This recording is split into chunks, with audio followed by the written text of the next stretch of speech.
Today is glorious and it's raining and there's a breeze, and I am going to soak in every single second of today because we're in a heat wave right now and today is perfection.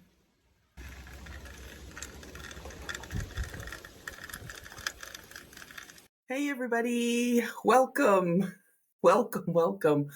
Oh my goodness. So I have many things to tell you this week, and let's just get right into it. So first of all, it's raining today, and as I said, I am going to enjoy every second of this break. Rain, cold, windy, my goodness. So I wanted to tell you guys a little bit about what's going on because my last episode, I did a teaser. I've got these interviews coming up. I'm so excited. We're in a heat wave in Alberta right now. So if you're in Alberta, you are suffering along with the rest of us. We're in this heat wave. And so all the interviews that I wanted to go and start getting done last week, because I'm going to be close to all these amazing farmers and their farms and their facilities and their bakeries and all of this kind of stuff, I could not do because it was 34 degrees out. I'm actually teaching an entrepreneurship course right now, and we don't have AC where I'm teaching, and so I'm worn out. If you're watching the YouTube video, I look worn out. I'm a little washed out right now. If you're listening to me, you're like, Colleen, you look good. Thank you. I appreciate you. But I had all these plans for last week, and I'm just so excited to get some really fun interviews to you. So I want to jump on here real quick and say this is the reason why there are none of the interview. So you're stuck with just me today. I apologize, but hopefully I can entertain you a little bit. Next week, though, next week's worse.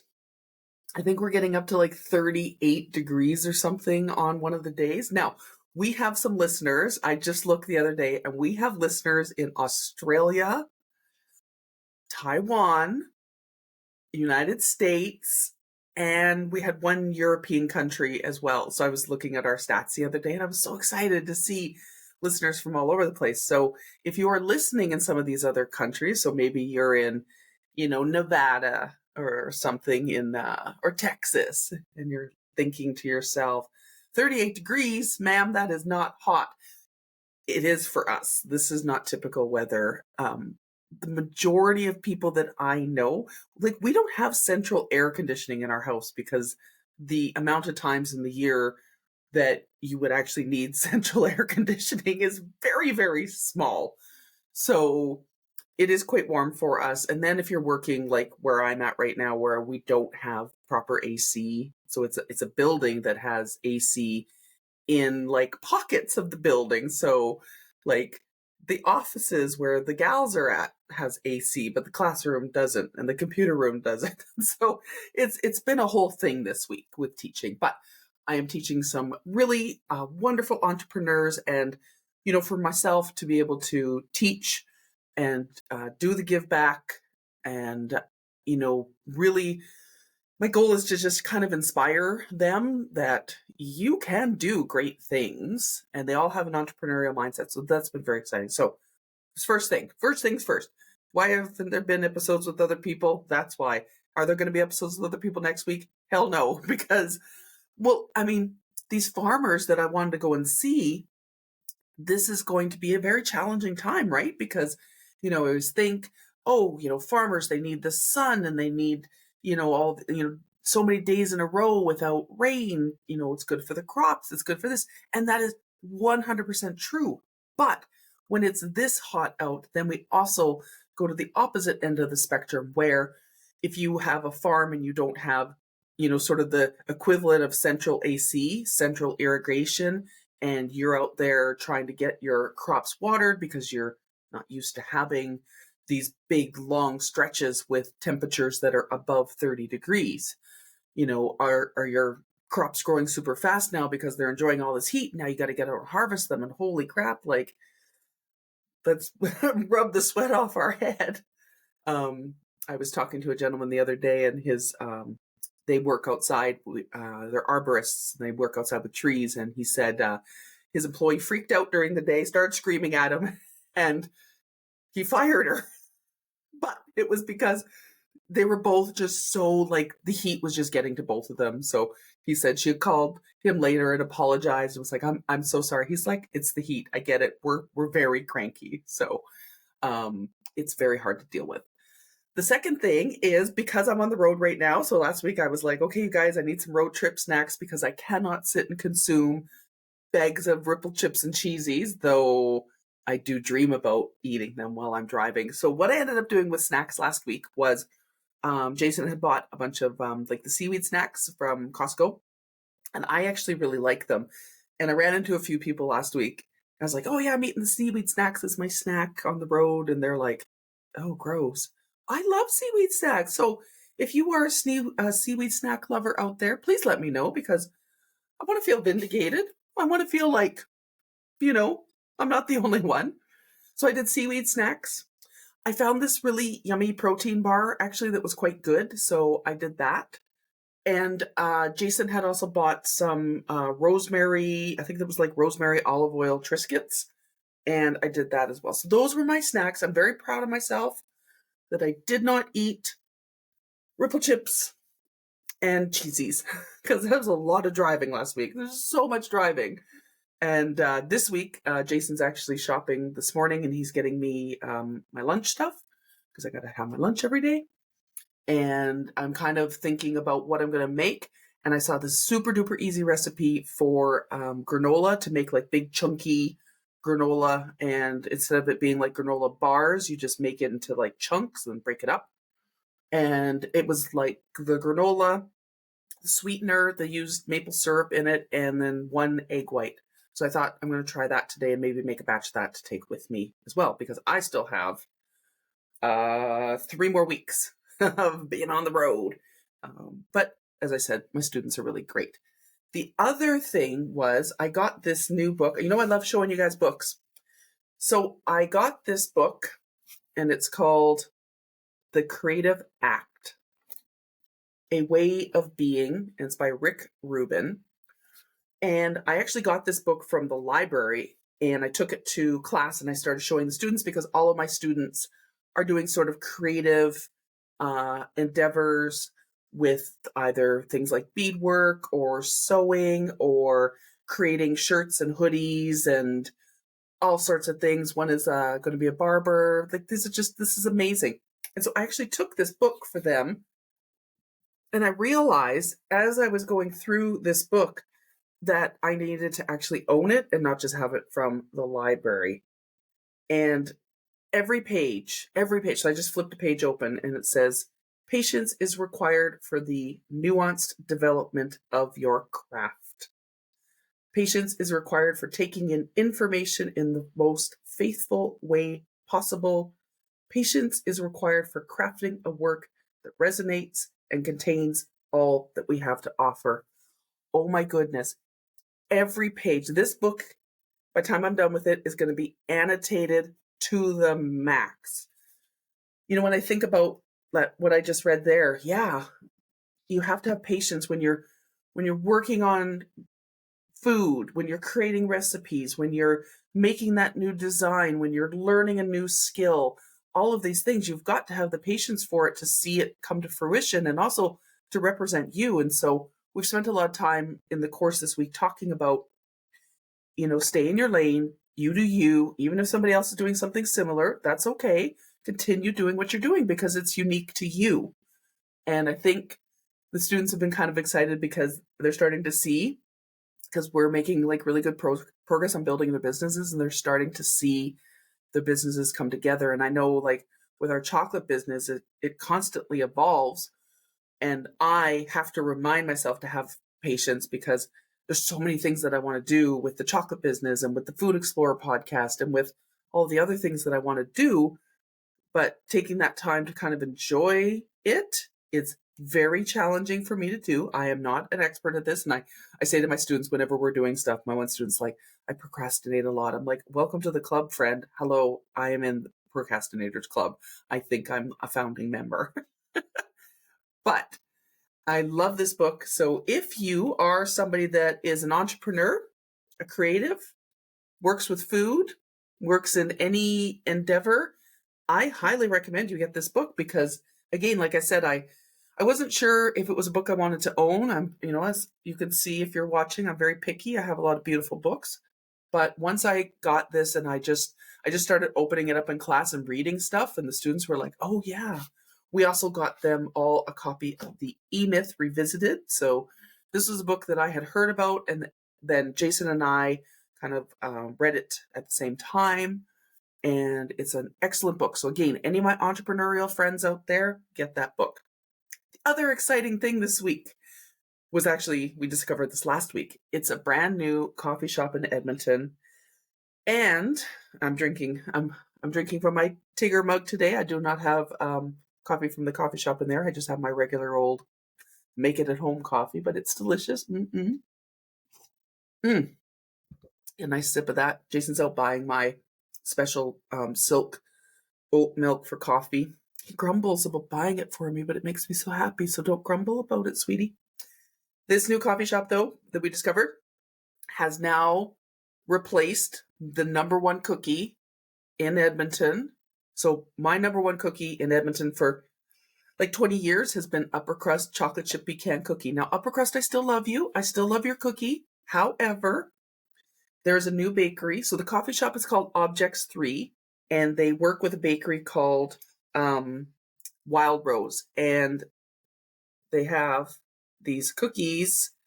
So the cookie is, I'm going to say, about 4 inches diameter all the way around, and almost an inch tall.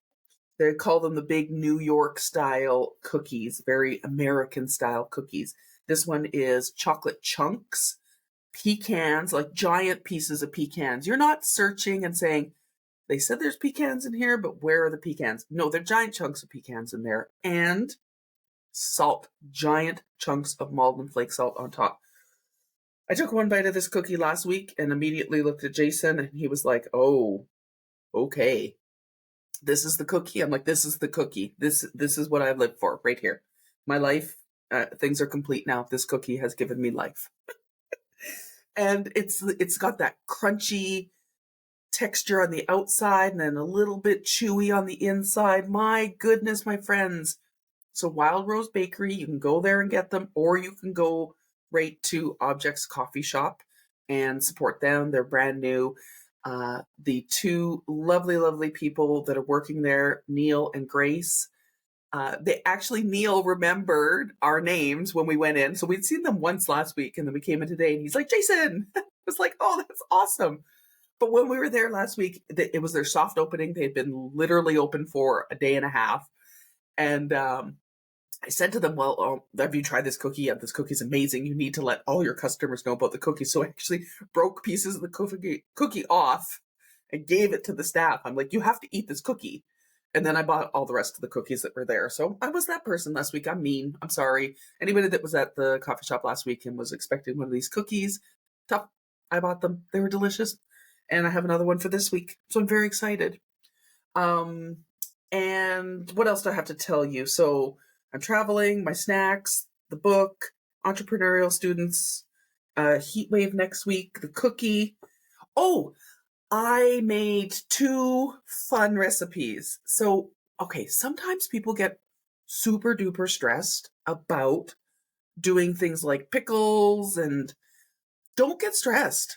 Okay, we have the easiest hack ever. So on YouTube, in shorts, I did a short, and we took garlic scapes that we got from Thistle Hill Farms. And because I'm traveling so much right now, like everything that we buy, we don't want it to go to waste, but it's just like, what are we going to do? Because I'm home, so little. So I took the garlic scapes yesterday, cut them up into just smaller chunks, and I made a 50-50 mix of caper juice. I love capers. Capers are amazing. So I had some caper juice left over, and the banana pepper, like the hot banana pepper juice. Mix those two together, threw the capers in there, and they'll just pickle in that juice. Here's what you need to know though. So we do this a lot with when we pickle eggs. So we'll take the eggs and we'll put it in like the dill pickle juice or the caper juice or the hot pepper juice or whatever it is. You can only use it once. So you can't pickle, cucumbers, eggs, whatever it is, and then use the juice to do it again, because whatever you're pickling kind of takes all the potency out of whatever juice you're using. So we've tried in the past where we've made a bunch of pickled eggs with the caper juice. And if some of you are like, stop saying pickled eggs, you're grossing me out. No, I also, friends, I also used to think, pickled eggs. But here's the thing. I love capers and I love hard-boiled eggs. And if you put the two together, they're delightful. And then if you go a step above and you take your caper pickled eggs and you make egg salad sandwiches with them, you're next level. I'm not even kidding you. So with the eggs and the caper juice, usually it's about a week. So all you do is just open your jar up after a week. And if your egg feels very, very firm, you're good. It's done. And then you can just leave it in there and just use the eggs as you wish. The capers, I labeled the jar. We're going to give them a week to start and see how they are after a week. They might need 2 weeks. We'll see. I will update you on what it is. And so we're just looking for kind of that snappy, like when you do the pickled carrots or pickled green beans or anything like that. We're just looking at that fun snap, and we'll just snack on it. The second thing that I did was we got this incredible cultured butter from Lakeside. Lakeside is a local dairy that's here in Alberta, and the cultured butter is mind-blowingly delicious. So what I did was I took some of the cultured butter and I made a compound butter. So I took some of the garlic scapes, cut them up into really, really small, like minced pieces, took some of the woolly rhino. Why do I just say it wrong every time? I took some of their pepper that they have smoked, and it's like done in bourbon casks, and then Evolution's smoked salt, and put them all together, made a compound butter, put it in the fridge, and we had that on bread, and it was delightful. It was a capital D delightful. And so those two, I'll link the videos below. They're just 2 little shorts that I did on YouTube. But again, really super duper easy way. So right now on Substack, we're doing all the articles about herbs, and we've done 3 now. So we've covered basil, cilantro, oregano, parsley, dill. What am I forgetting? We've covered, and then the first article was all about storing herbs, buying them. If you have a whole bunch of them, what do you do with them? So we have one more article about them coming out this week. We thought we'd do it kind of as a series. And so because we've been buying so many of them, I want to make sure that we process them in a way so that we don't waste any. So with the oregano, what I actually did was, first of all, you got to read the article, because there's so many things I did not know about oregano. And I think maybe you also don't know about oregano, or maybe you're way smarter than me and you're like, Colleen, I knew all of that stuff about oregano. What are you talking about? But there's a lot of things that I did not know. What I did with the oregano was I processed some of it into ice cube trays. And I basically just put the oregano in, put some water in with it, and froze it. So now every time we want to make like a pasta sauce or anything like that, we've got oregano. The other thing I did with the oregano was I fried it up in, what did we have? We had tallow. I fried it up in tallow with chili salt. It was to die for. It was so good. And we ate it straight up, but then we saved a little bit because we got some pizza last week as well. So we put some on the pizza. But if you haven't been reading the Substack articles, they really are super fun. Jason and I write them together, and it's kind of like a little back and forth conversation. And you can sign up for free on Substack. You don't have to pay. You can sign up for free. And if you want to support, please do, because we love that as well. It's kind of fun to be getting paid to be a writer. So everybody that has actually done the paid subscription, chef's kiss, we love you. Thank you so much. But we have one more article this week coming out about herbs, and I've actually got my stuff all packed so that I can get writing that as well. So that was everything that I wanted to say to you guys this week. It's a little bit of a short episode, but once this heat wave breaks, and I hope it breaks soon, because I'm so, like, where I'm teaching is so close to 3 farms that I want to go and visit. Like, I could just like hop, skip, and jump from where I'm teaching and go and do their interview and get all their videos done. So, oh my gosh, please pray for colder weather, because nobody can deal with this kind of heat.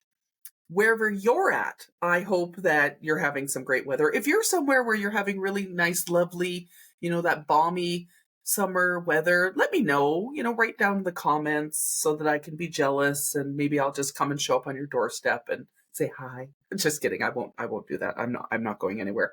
I'm teaching right now, you guys. I got teaching to do. But if you are enjoying all of the content, please subscribe, because we want to see your faces more often. And with that, have a beautiful morning, evening, afternoon, wherever you're at. Thanks, everyone.